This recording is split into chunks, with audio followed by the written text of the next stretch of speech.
On the program today, airline operators of Nigeria hails federal government for zero custom duty waiver. Industrial unions SHELVE strike as CAVERTON's management yields to their demands. Plus, International Air Transport Association signs Memorandum of Understanding with African Union to grow the continent's aviation. Hello and welcome to your number one aviation program, Flight 101. I'm Lillian Ezemark.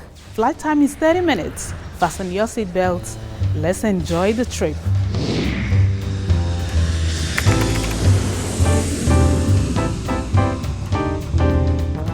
Airline Operators of Nigeria has confirmed that the federal government has implemented zero customs duty waiver and value-added tax on importation of commercial airplanes and its spare parts as a way of alleviating the cost burden and ensuring safe flight operations. Chairman, Airline Operators of Nigeria, Nogie Megison, says that the development is a testament to government's commitment to identifying with the pains of Nigerian air travelers and recognizing the importance of aviation as one of the key drivers for economic recovery and its critical role of making Nigeria the pivot of air transportation in Africa. If you notice, in the past 1 year, the ticket price have still not really gone up, even with the dollar going from 176 to 195 and today at 285 if you can get it. We have really not increased our tickets because we really don't want the masses to suffer, because we are Nigerians also. We're also thinking in line with the Nigerian government, and we're also thinking in line with the Nigerian people. So tickets to Abuja has remained the same for the past 1 year. But the fuel price has gone up, the foreign exchange has gone up. We need to compensate for that loss. And one of the areas we're looking at is like not paying duty. So at least it gives us a little bit of cushion. He said the gesture would reduce the airline's high operating costs and ensure safe flight operations. We've been paying duty for 10% on spare parts importation for the past 9 months. It's quite heavy because some engines of aircraft cost about $2 million. So if you have to pay 10% of a $2 million, that's $200,000. And you have to pay the VAT on that and pay some other taxes on the duty. So it's going to be more than $200,000. You know, if you take that $200,000 and you give that back to the airline, of course it goes a long way. And as we all know, that almost 70% of our direct operating costs is dollar-based. And with the non-availability of dollars, accessibility or availability of the dollars in the Nigerian market, because we all know, because of the oil price and the Niger Delta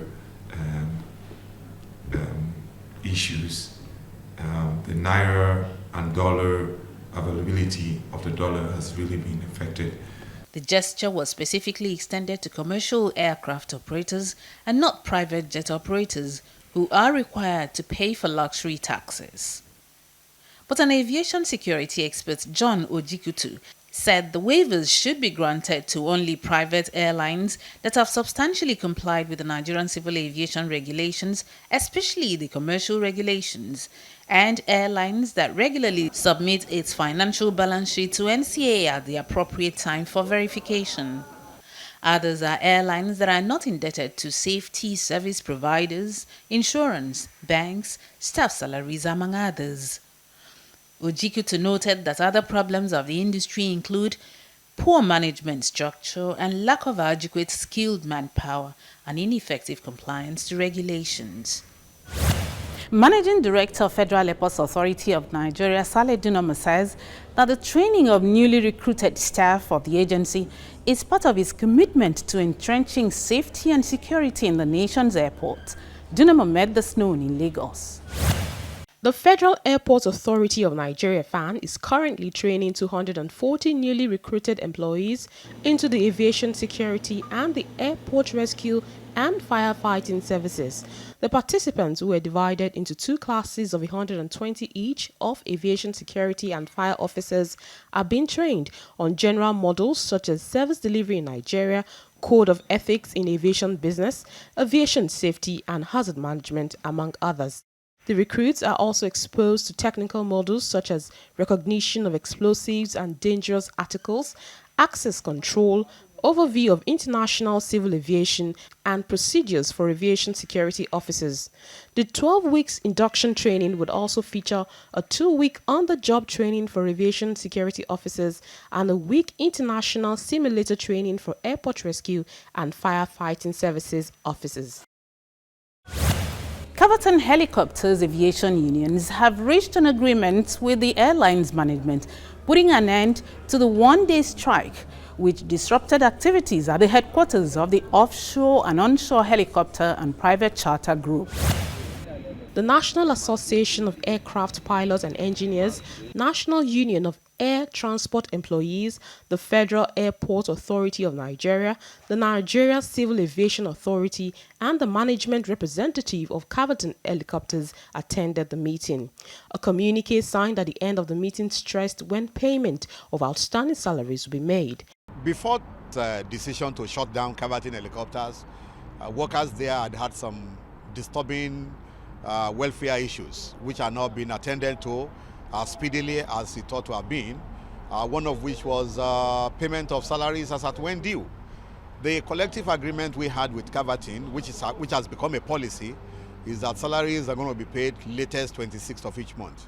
With the intervention of the group chairman of the company, May salaries were paid within 2 hours of that industrial action. And we have an understanding now, which was signed by parties to this agreement, to the effect that June salary will be paid within the next 10 days. And afterwards, they also entered into an agreement that salaries will henceforth be paid latest by 26th, all things being equal. The union members want the management to respect labor laws. We have labor laws on employment between employer and employee. And when a trade union is functioning in that place, it is this law that the trade unions wants the employer to abide with.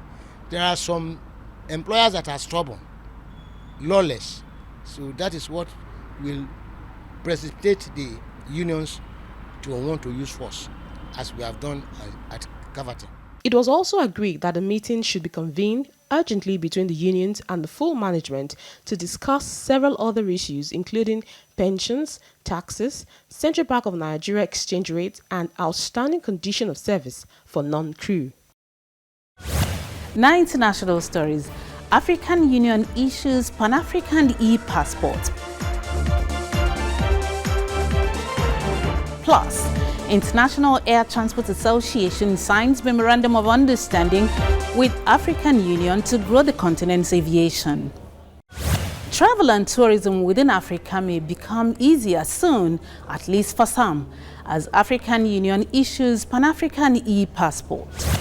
Currently, holders of an African passport require visas to visit at least 30 countries on the continent, but the African Union is seeking to change this with the launch of a Pan-African e-passport. African heads of states and top African Union officials will be the first to receive this new travel document. The plan is to issue the passport to all eligible Africans in the next 3 years. At the 27th African Summit at the Kigali Convention Center, Rwanda, members may soon once again welcome Morocco, who opted to leave due to the African Union's recognition of the Sahrawi Arab Democratic Republic as a member state. Morocco's special envoy met Kenya's President Uhuru Kenyatta in Nairobi and said Morocco wants to rejoin the AU without any preconditions. If a country like Morocco wants to come back into the big family, nobody can refuse it. You know the African Union text. No country member of the African Union has the right to dismiss a country except for a condition, and that is the taking of power by illegal means. The African Union is a continental union consisting of 54 countries in Africa. The only African state that is a United Nations member but is not a member of the African Union is Morocco. The AU was established on 26 May 2001 in Addis Ababa and launched on 9 July 2002 in South Africa. International Air Transport Association and the African Union Commission signed a memorandum of understanding to expand strategic cooperation to further the continent's economic and social development with the benefits of safe, efficient and sustainable air transport in Africa. The MOU focuses on exchange of information and other areas including enhancing security and safety, reducing accident rates in line with global levels of performance. Others are improving the passenger experience through the deployment of IATA's Fast Travel program, a suite of projects designed to give passengers more control over their journey through a range of self-service options. IATA's Director General Tony Tyler stated that Africa is set to be one of the fastest growing aviation regions with 5% annual growth focused over the next 20 years. The IATA boss further noted that the MOU would help ensure that global standards and best practices form the backbone of Africa's growth, as well as position the continent's 54 nations to promote economic and social development by unleashing the full power of aviation. AU's Commissioner for Infrastructure and Energy, Elham Ibrahim, said Africa counts on IATA to partner with by providing the requisite technical support in the establishment of the single African air transport market as part of the long-term vision in the context of the AU Agenda 2063. The MOU paves the way for further development in African aviation. The industry supports 6.8 million jobs and generates $72.5 billion of economic activity on the continent.